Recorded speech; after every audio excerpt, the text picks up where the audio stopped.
Welcome to the Blanco Wellness Podcast. Thank you for being here. Take a breath, get comfortable, and let's talk today about something most people handle worse than they think, and yet is one of the most common experiences there is: waiting. Not the waiting you chose, not the pause taken from a place of peace, but the other kind. The kind that arrives when something you need to move forward is stalled for reasons you cannot control, and you have to keep functioning in the meantime.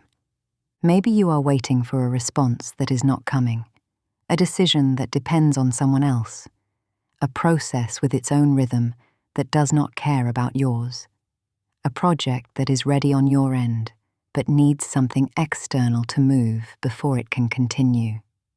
These situations have something in common. The energy is available, the direction is clear, and yet there is no movement possible yet. And in that space, the mind starts doing what minds do when they have nowhere to go. It accelerates. There is something particular about this kind of waiting that makes it difficult in a specific way. It is not the exhaustion of doing too much. It is more like having the engine running with the handbrake on at the same time. And the anxiety it produces does not come from real danger. It comes from uncertainty, from the feeling that something important is suspended in the air and there is nothing you can do to make it land before its time. The Tao Te Ching describes this with unusual precision.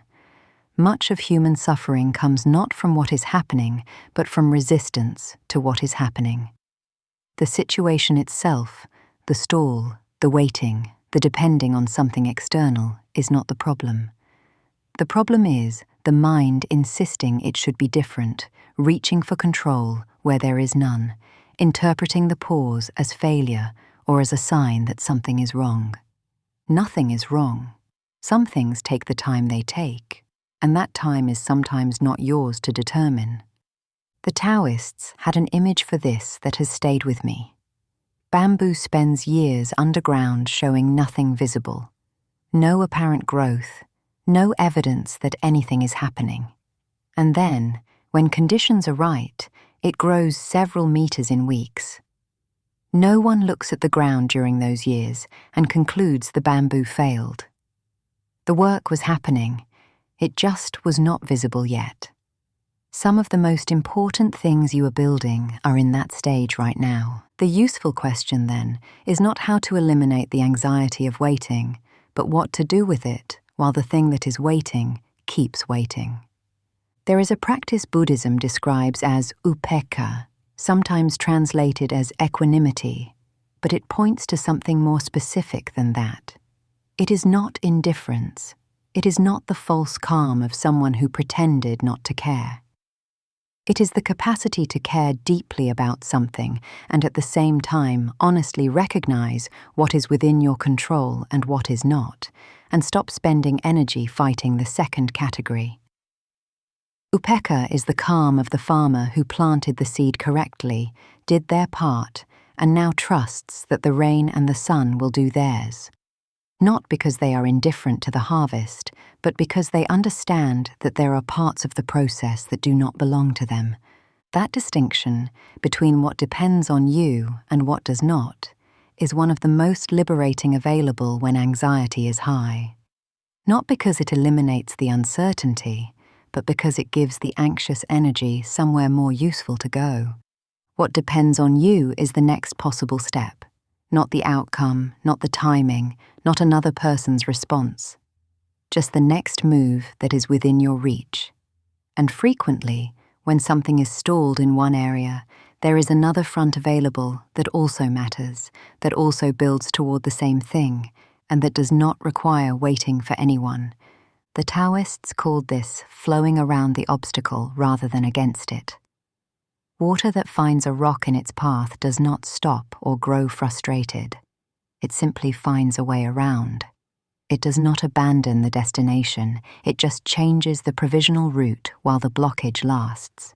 There is something very practical in that image.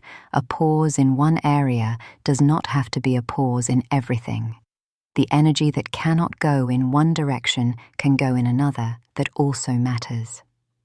And over time, those parallel investments accumulate into something real.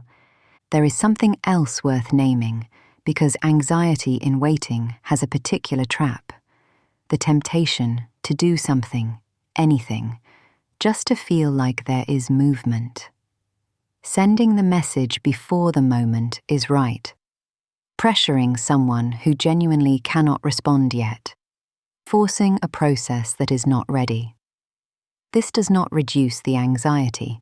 It briefly disguises it and then amplifies it, because we push against something that cannot move yet and that only confirms the blockage and often damages the relationship with the very person we need something from. There is a timing for everything, and that timing does not always align with ours. Not because the universe is inconvenient, but because other people also have their own circumstances, their own rhythms, their own reasons for not being able to respond yet. Respecting that timing is not giving up or losing time. It is a form of practical wisdom that produces better results than impatience, and that also protects the connections we need in order to build what we are building. Before we close today, I want to leave you with 2 simple questions for the next time the anxiety of waiting arrives. The first: does what is making me anxious depend on me right now? If the answer is no, the task is not to solve, but to temporarily release and trust the timing. Not forever, just for now. The second: what does depend on me right now? Because there is almost always something. And that something, moved with genuine attention while waiting for the other thing, is how the pause becomes real productivity rather than accumulated anxiety. Not everything has to move forward at the same time. The bamboo growing underground is also growth. Thank you for being here with me today. Until next time, be well.